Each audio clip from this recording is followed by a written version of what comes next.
On this episode, we discuss the when, why, and how much of the public versus private hospital debate. So if you've ever been injured or sick here in Thailand and had to decide where to get fixed out, you'll love this episode of the Bangkok Podcast.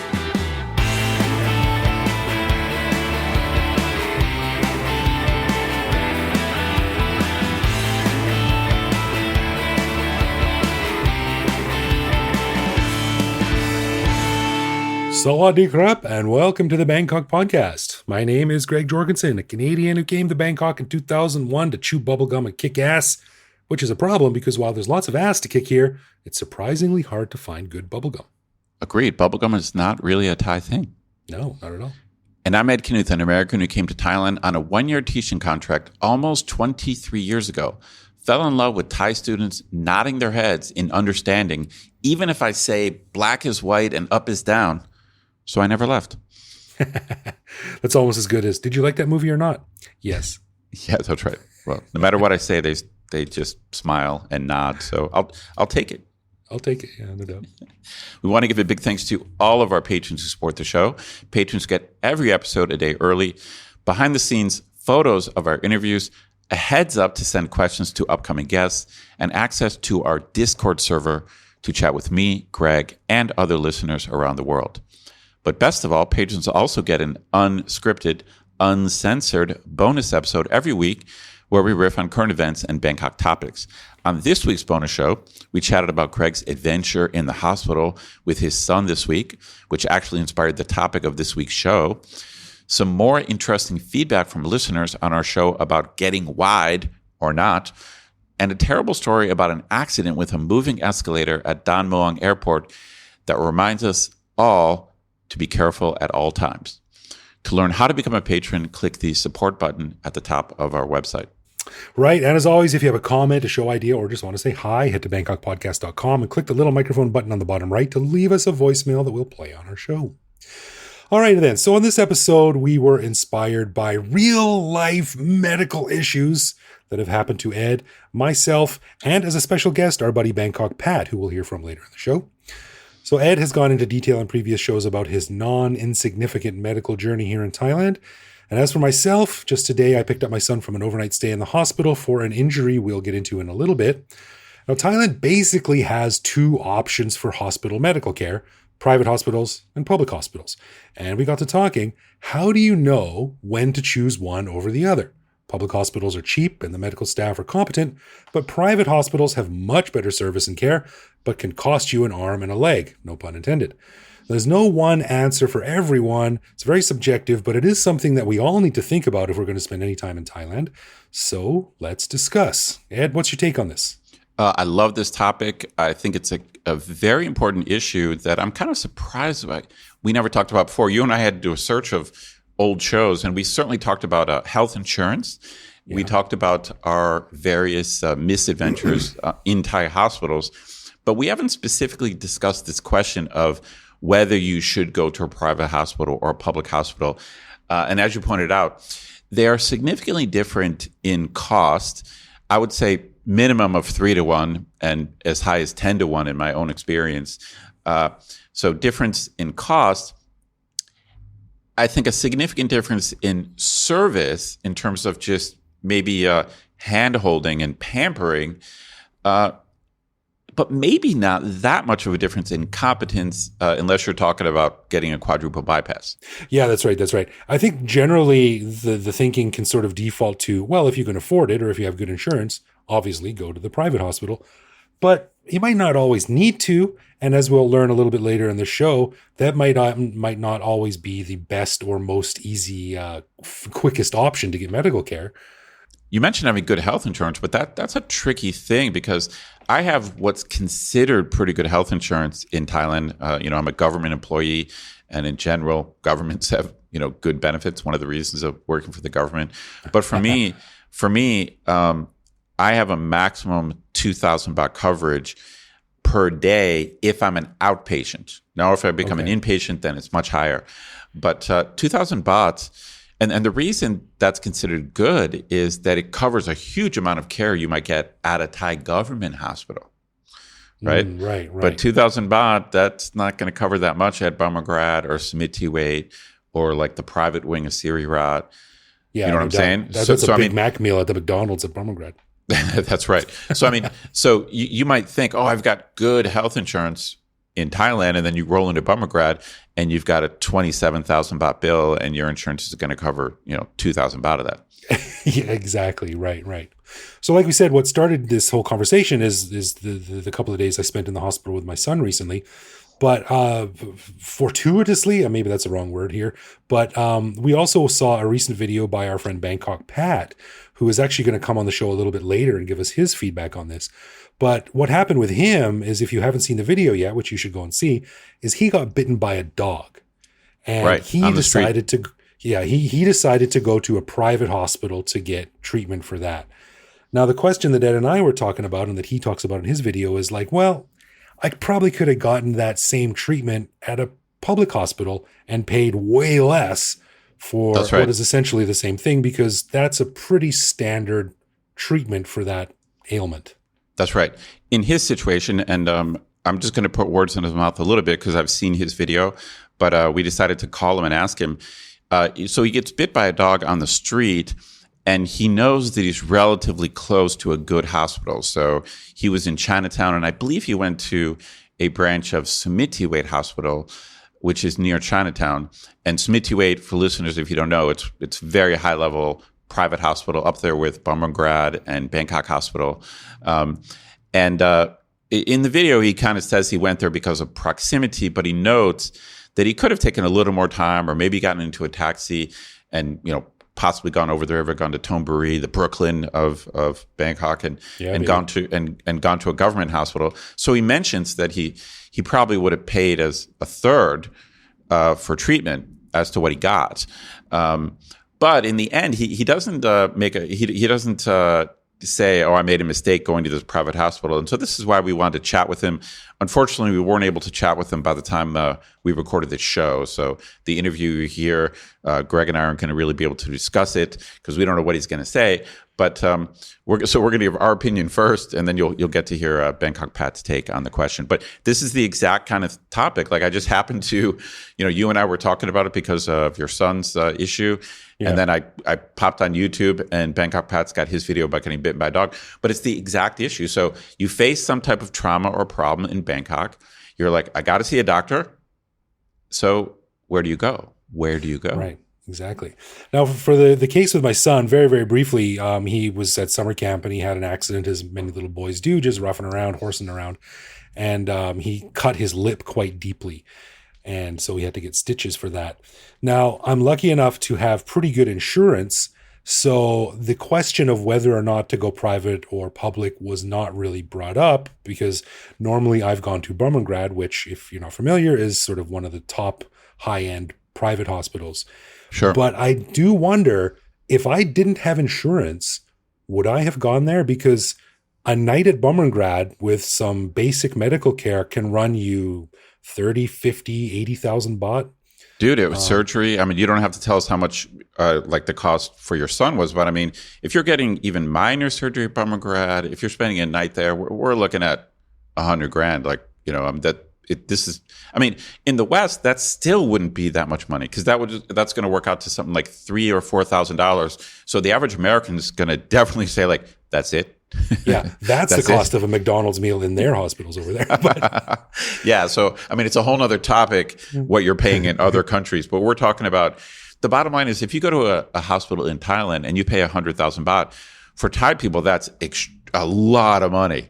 A ton. A lot. Like, listeners, if you're not aware, like, we're used to paying hundreds of dollars for fairly serious medical care. It's like, it might work out to be like 5,000 baht for a pretty serious thing. Mm-hmm. So when you start getting it up over 100,000 baht, that's quite high.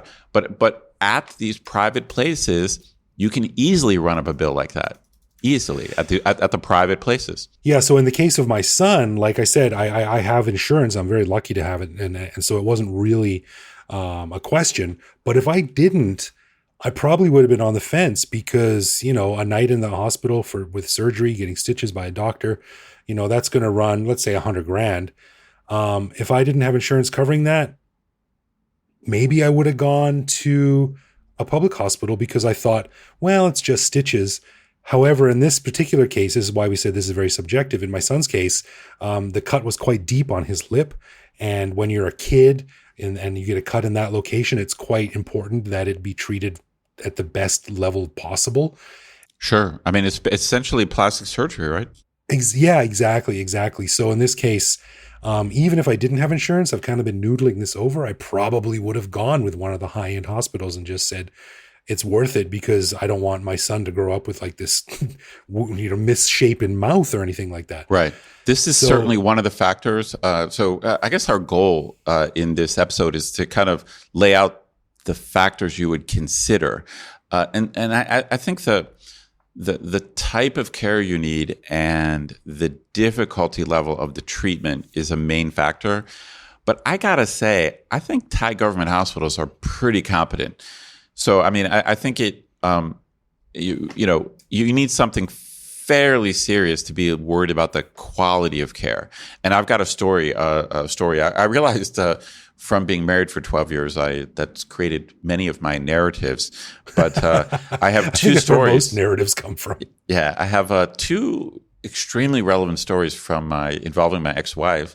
And one of them was a case where she had a ruptured ovarian cyst, which is extremely painful. I've never experienced it myself, but I have physically carried someone in my arms to the emergency room with a ruptured ovarian cyst, and they're not enjoying their time on planet Earth. And in this case, we were at Bumrungrad, because I live very close to Bumrungrad Hospital. I carried her into the ER at Bumrungrad. They give her some painkillers, some relaxant, so she wasn't quite knocked out. But the bottom line is, what happens if you have a burst ovarian cyst is they give you something to help your blood clot, and they just wait to see if it stops bleeding. And most of the time, if it does. But if it doesn't, they have to go in and sew it up. And they do it arthroscopically, so they don't, rip you open.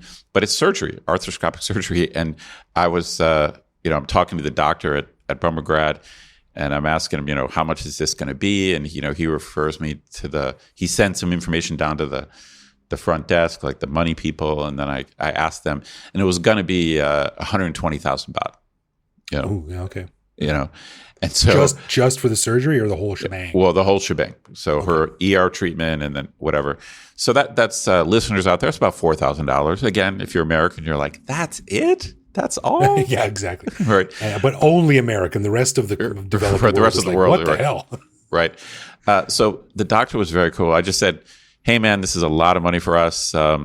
How serious is the surgery? Is it difficult? Is it run of the mill? Can government hospitals do this? And he just looked at me and said, oh, sure, they can do it. Yeah. So this is not, it's surgery, it's arthroscopy, but yeah. He's like, oh, of course. Yeah, they could do it. Right. And I was like, can you recommend one? And yeah, I remember he recommended Rama Hospital, which I didn't know. So I think it's Rama Hospital. And so I actually figured out, so we actually paid for an ambulance. It was a last expensive. So we had to pay for the ER visit at Bumrungrad. Then the ambulance that took her to Rama Hospital, which was, a little bit expensive. But check this. She had the surgery at Rama Hospital. No problems whatsoever. 12,000 baht. Damn, dude. That's a significant discount. Now, it's a little bit tricky. I'm guessing the surgery at Bumrungrad was about 100. So it's not quite 10%, but it was significantly cheaper. So for me, I'm like, score. Yeah. But these, yes. As you pointed out, these decisions are so subjective because it's your health or your wife's health or your boy's health. So it's very you don't want to be the cheap bastard. Like, son, let's just ride this out. Let's go to let's go to. It'll give you a build character on your face. Let's go to the popsicle stand and I can take care of this for you.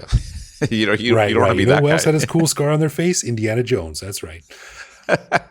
Well, I've got a story too, and this is something that happened to me a few years ago when I was on a bike ride, and I was riding close to my place to meet my friends to start the ride, And I was going in between a wall on my left side, and on the right side there was a construction site, and the construction site was the fence was built with corrugated steel metal, sheets. And the left side of my handlebars clipped the wall, and I compensated by yanking my handlebars to the right. And this makes me shiver now. But my hand went into the corrugated metal. Oh, and shit. It went between my fingers and sliced in between my fingers. Oh, jeez. So that sounds like an intentional torture. Like if you were designing something. Yeah, it was quite deep and gooey. So I went to my friends and I was like, "Hey guys, ride's off. I've got to go to the hospital." And I was at the time I was right on the SkyTrain. It would have been very simple for me to, like, it wasn't dripping blood or anything, but it definitely needed stitches. And I could have gone to Bumrungrad quite easily, but I thought, you know what? Stitches are stitches. There's not a lot to them, I don't think. And this is in a part of my body where, like, not a lot of people are going to see. And even if they do, I don't care if it's a scar there. So I went to Bangkok Christian Hospital, which... Cool. But Bangkok Christian, I thought that was private. I don't know if it's private or but public. It's definitely not one of the super high so ones. No, because I wrote a blog about this, actually, and my blog was titled Visiting a Thai Hospital for a Quick Stitch Up, and I have a picture of the bill and the surgery that they were doing on me. And the total for everything, medicine, medical equipment, surgery, hospital charges was just under 5,000 baht. Wow. Yeah, no. So that I don't know if they're public or private, but that's definitely would be considerably more at Bumrungrad or Smithy Wade but yeah, that's what I think. I think stitches... I think you actually have something you need a problem that's quite sophisticated to be worried about Thai government care. But there is another factor. And the other factor is just the quality of the service. And I've just got another perfect example again from being married. But my ex-wife was in a serious motorbike accident. It's just horrific. It was the worst year of our life. But she was in a motorbike accident on Phetchaburi Road.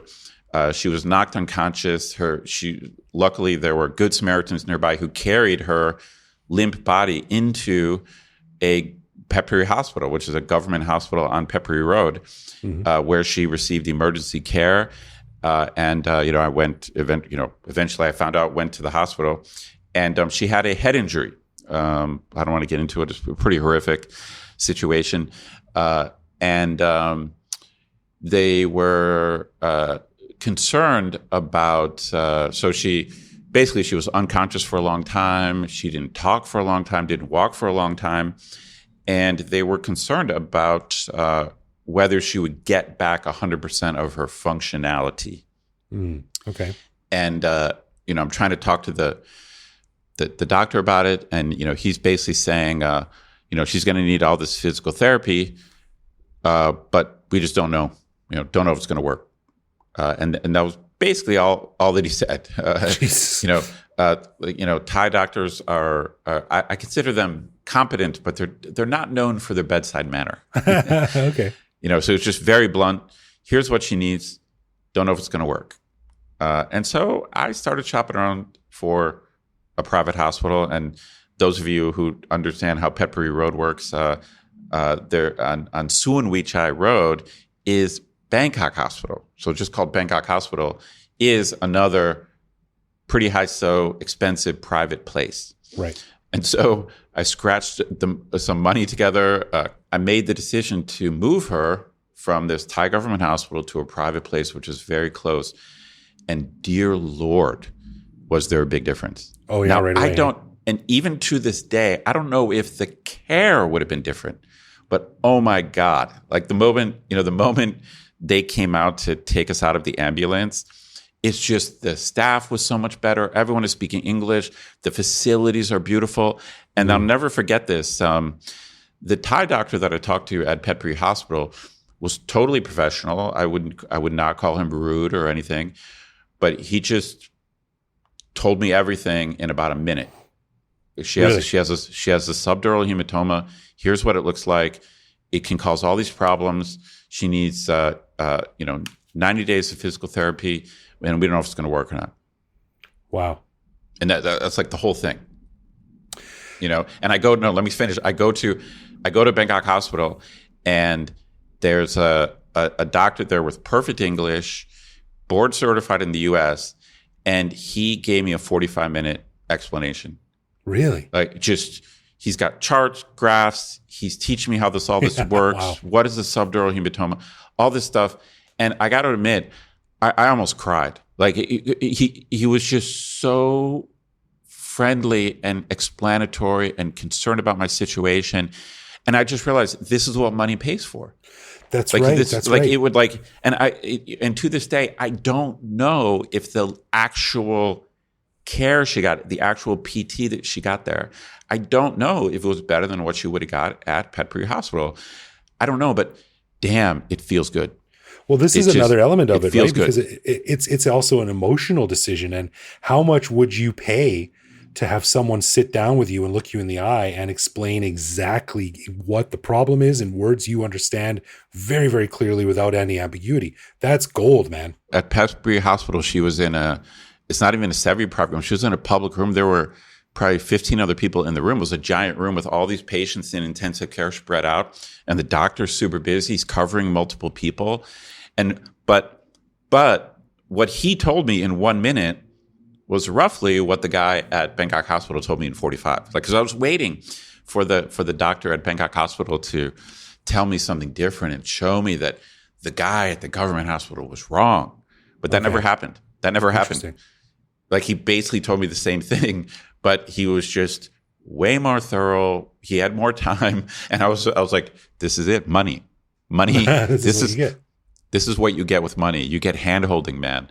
And so that's why I think, I think there might be some other factors involved, like just convenience. And of course, at government hospitals, you might be stuck waiting for care. But I think it really boils down to competence and service.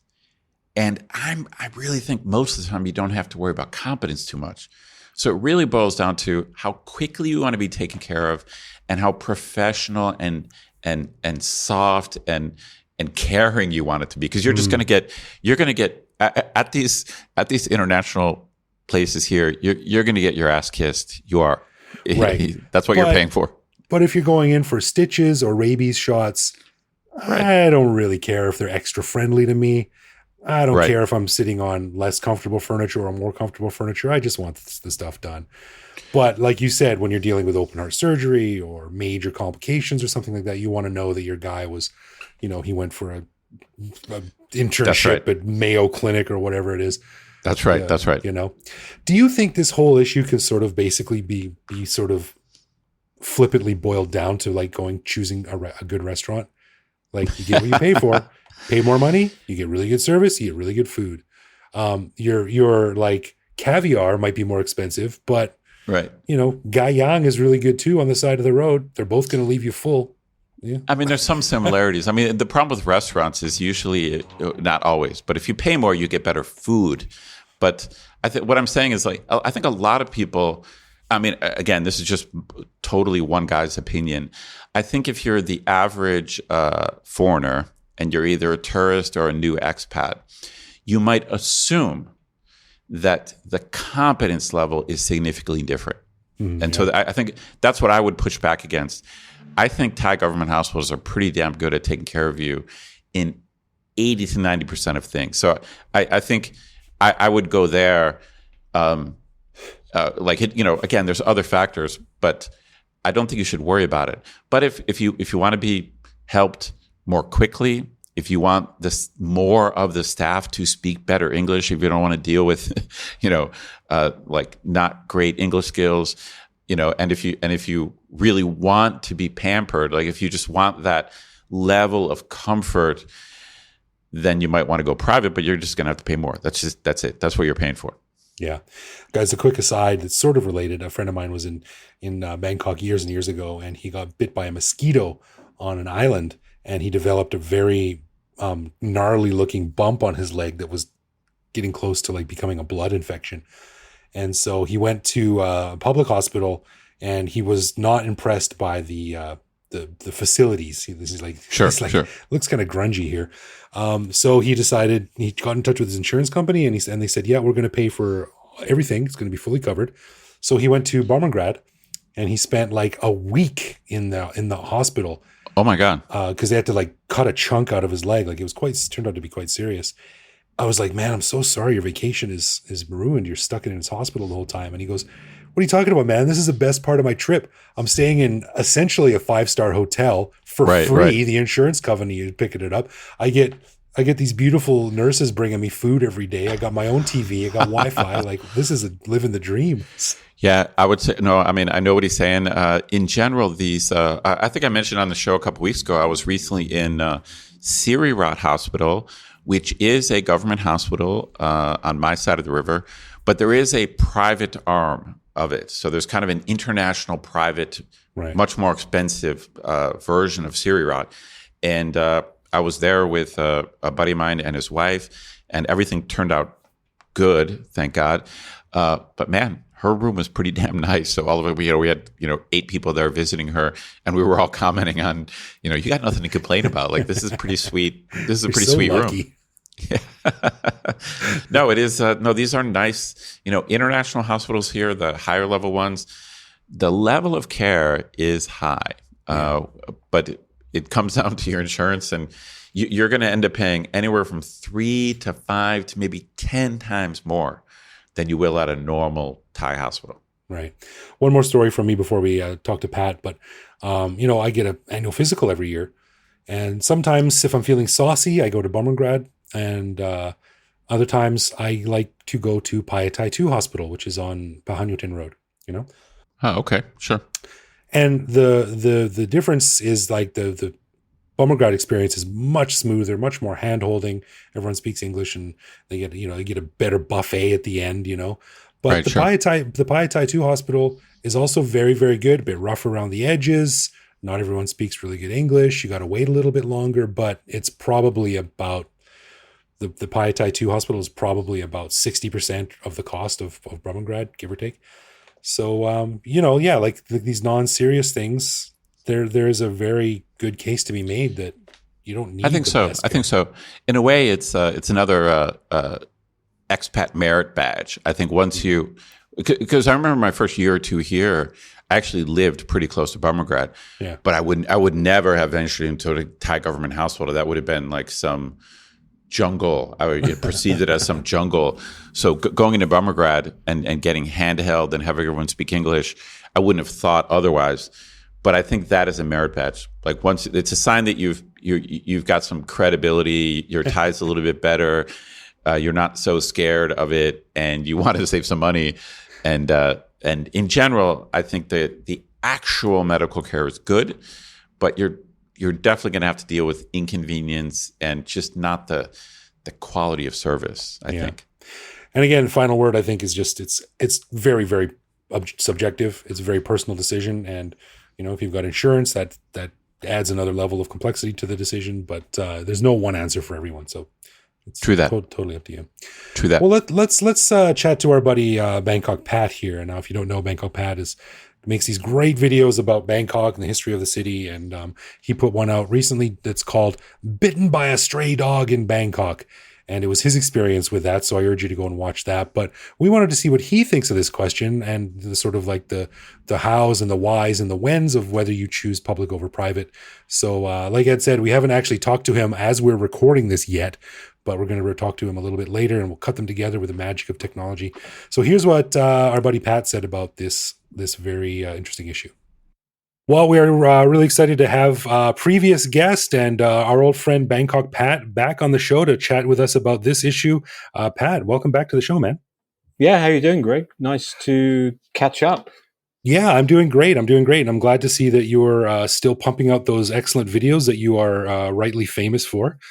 And it was funny. It was funny that we sort of both arrived at this or topic or similar take on the topic around the same time. Like I think I explained on the show with Ed, my son was in hospital, so we thought about doing this, and then we saw your video pop up about being bitten by a dog, and it was sort of the same question. So, I've told everyone to go and look at your video on our show. It's a really cool, interesting video. All your videos are really cool and interesting. But this one was about the choice between a private hospital and public hospital. So, can you just like really quickly sum up, what your thought process was after you got bitten by a dog? It's not ideal, and I imagine you weren't really thinking ultra rationally at the moment. No, it happened so unexpectedly and quickly, and I just felt the bite around the back of my calf, and it was dark. I looked down, saw the dog, of course, and immediately thought of getting out of there. I didn't know Right. how bad it was until I looked. I got around the corner and I looked, and I found the back of my jeans had been ripped out and everything.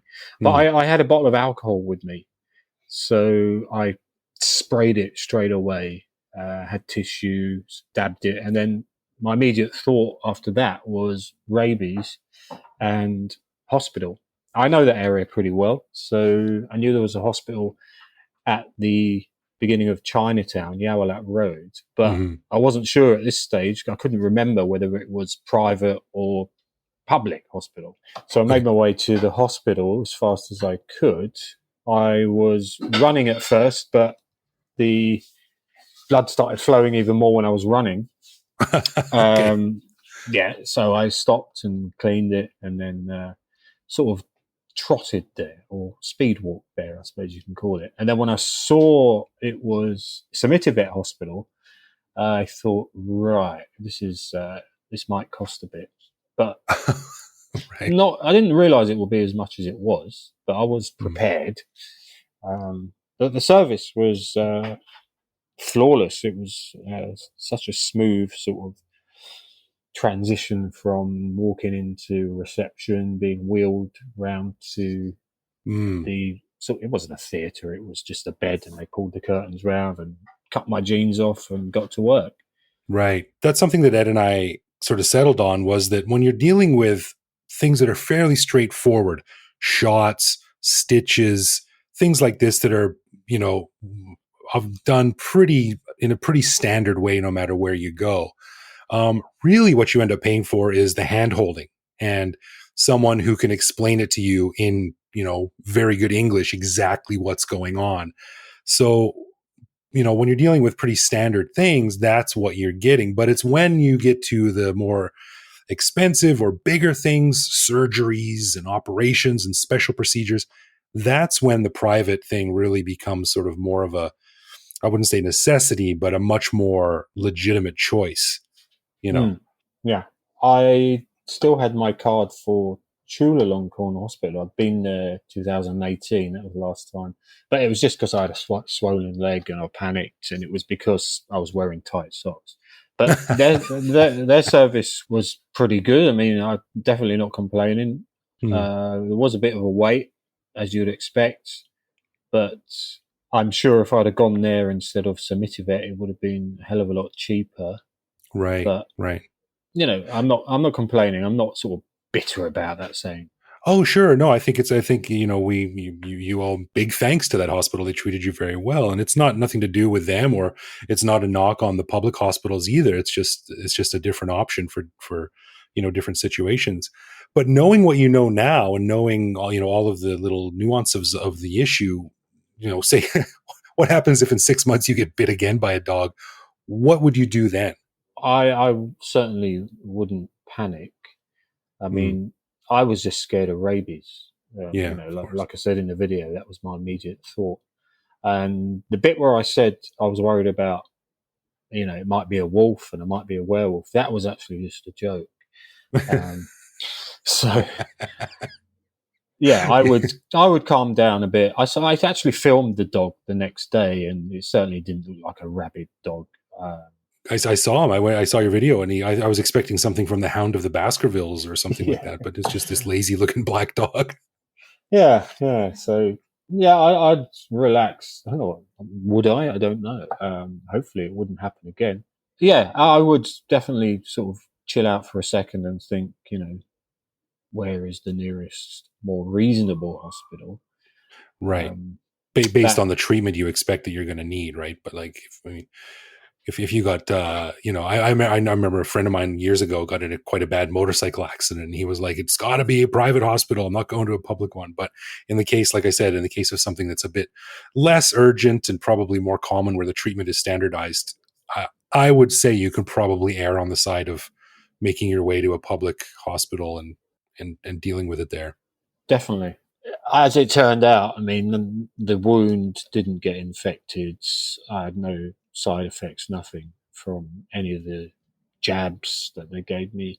My arm actually is a little bit sore from I had the third rabies injection the other day, and that's the only effect I've had.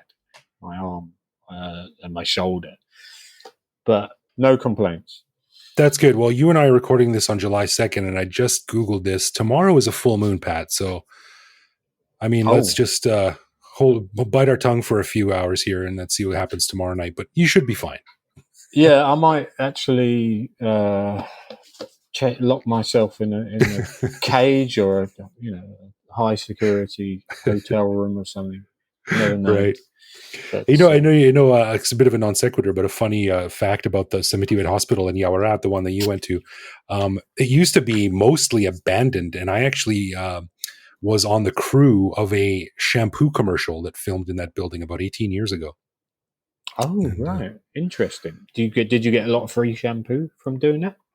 Unfortunately, they didn't think to ask me if I needed any. I didn't take it personally. So, right. Okay. Well, Pat, thanks for coming on, and I'm glad to hear that you're doing well and you got the service you needed. But, it's just a real world example of sort of the decision that needs to be made if you're able to take the panic and the emotion out of it. Sometimes you don't always need to go to the most expensive hospital. Of course, if you have top rated insurance, who cares? It's kind of a moot point, but I think a lot of people don't. And this is something that a lot of people, I think, need to think about. Yeah, sure. I mean, there were comments on the video. People were saying they got scratched by a house cat and they spent months in hospital, that kind of thing. Real horror stories. I mean, wow. Take it with a pinch of salt half the time. Right. But like I say, I'm in contact with a lot of cats just because they love me. They keep coming up to me. Right. And I've never had any issues ever. Maybe fleas, but I carry alcohol. So right. And when you say alcohol, you mean rubbing alcohol, not like a bottle of Grey Goose or something like that. No, I'll wipe my hands. I don't want fleas going up my arm and stuff like that. Fair enough. But usually it's fine. Yeah. Yeah. All right, Pat. Well, thanks for your time, man. I'm glad to hear you're doing well. And everyone, go check out Pat's videos if you haven't already. They're always entertaining, always awesome. And hope to see you walking around a soy dog free soy one day soon. Yeah, I'll have a big umbrella just in case. Cheers, Greg. Anyway, anytime, mate. All right, you take care. Take care. Thanks, Pat. Cheers. Bye. Anyway, thanks, Pat, for coming on and talking about that. That was really interesting. So, again, listeners, go and check out his video and all of his videos. They're really good. But again, this is a personal decision. It's a subjective decision. It's very much up to you, but it is something that I think we all need to think about. And there's lots of what ifs and ins and outs depending on your particular situation. So, there we go. All right, let's get into love, loathe, or live with, where one of us picks a particular aspect of living in Bangkok, which we discuss to decide if it's something we love about living here, loathe about living here, or have come to accept as something that we just have to learn to live with no matter how we feel about it. Now, last week I asked Ed which he would prefer to be stuck in, a snowstorm or a rainstorm. So this week, Ed, it's up to you. All right, man, we have spent a lot of time talking about taxis and cab culture. And the simple truth is, since I don't like to drive in Bangkok, I take many more cabs than you do. Yeah. But I'm going to ask you this anyway, because I know you've encountered this. We've talked before about chatty cab drivers who want to talk to you. But what's your take on cab drivers that are very particular about how they want to get somewhere? So I'll paint a picture for you. You tell the cab driver where you want to go. You're in the taxi. Everything's good. And then he starts going in a direction you don't think is right. And you ask him, bye, Nai. And he's got some way to go. And you tell him, no, I want you to go this other way. But he insists, no, this other way is better. That's interesting. What's your take on this? I think there's different angles. This is not an easy question. Well, I think I've learned to just let him do his thing. Now, more often than not, that is what produces the best results. There are some times when I say, look, dude, I know that if you turn right here, it's a hidden street and it'll take you a shortcut. Right. But more often than not, he's heard something on the radio or an accident, or he knows. So there have been times where I've demanded that, go this way, and he does, and then it completely screws up the whole trip. Right, certainly. So I think, and of course, there's a language barrier, so he's using words and neighborhoods and soys I don't know. So for me, I would much rather just let him do the thing and get me there eventually. So basically, you're more or less like a live with. You're not like, this is the greatest thing that he has all this initiative, because you realize he might be wrong, but you're kind of like a live with. I'll live with putting the decision into his hands and just accepting whatever comes. Interesting. I'm a little bit closer to loathe on this. Really? Only because I understand your point of view, and I think almost from a diplomatic or political standpoint, it is, of course, easier just to let them go the way they want to go, and you don't have to worry about arguing, and there's less tension, no stress. So So it is kind of the diplomatic and easier route. But I'm a loathe. I'm a loathe, although not a super loathe. I get your point. I'm a loathe, maybe leaning toward live with. But the reason I don't like it is most of the taxi drivers I have, for some reason, they're not using Google Maps, or they're not using something that shows them what the traffic is. Like usually, that's a good point. Usually they're just going by their idea of whatever. And I just had this conversation today. That's why I thought of this. But I've had it many times where the cab driver says they want to go a certain route, and then I say, no, there's a traffic jam, go this way. And then he insists on going that way. And I'm trying to explain to him, hey, I've got real-time information here. Like I've got Google. I've got the power of supercomputers. Okay, I don't know why you should have it. I don't know why you don't have it, but I have it. It's not me. And it's and my Thai's not good enough to explain to him that I'm not trying to one-up him. I'm not trying to claim that I have better understanding of Thai streets than he has. I'm trying to tell him I got Google. You know what I mean? And it's just so. And my experience has been, although I have been wrong, so I don't want to claim to be someone who's always right. Right, sure. But I really feel that when I get in these disputes and then I let him go where he wants to go, I swear to God, I'm right 4 to 5 times where we go his way and bam, it's the traffic jam that's right there on Google Maps. That's so funny. So I'm going to say I'm right 80% of the time. So I'm going to have to lean. I'm going to have to go loathe. There should be an extra tier where you get to drive and the taxi driver sits in the back. Right. Hey, if we go my way, I'll take the wheel. That's right. Extra 50 baht if you get to drive. Well, the other twist to this is, in the States, I get the impression, for example, when I was back in the States and I had to take Uber, we rarely disagreed, but there was one disagreement, and the Uber driver, as soon as I was like assertive, he just immediately went my way because I'm the customer. Okay, interesting. So he's like, we should go this way. And I was like, I want to go this way. And he's like, are you sure? Because of whatever. And I'm like, yeah. And then, so it kind of annoys me sometimes when these Thai taxi drivers, like they're insistent on going their way. And I'm like, I'm the customer. I'm paying the fare, right? Like if I'm wrong, he's going to make more money. That's a good way to look at it too. Interesting. Yeah, so I got to say loathe, but I'm a live with. I'm happy to just sit back and make it as stress free as possible. Whatever. It's because you're Canadian. It's because you're Canadian. It's all good, eh? It's all good. All right. The final thanks to our patrons who support the show. Patrons get a ton of cool perks and the warm fuzzy feeling knowing that they're helping in our never-ending quest for cool content. Find out more by clicking support on our website and connect with us online.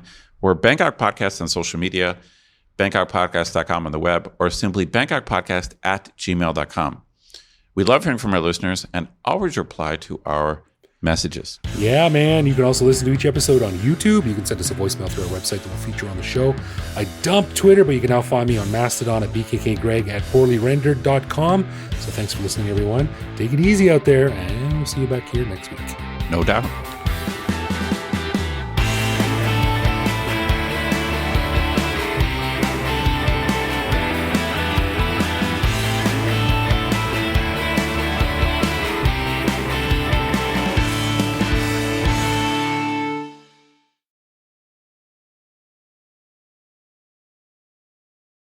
He gave extensive he gave extensive I want to say he gave extension I don't know what my problem is.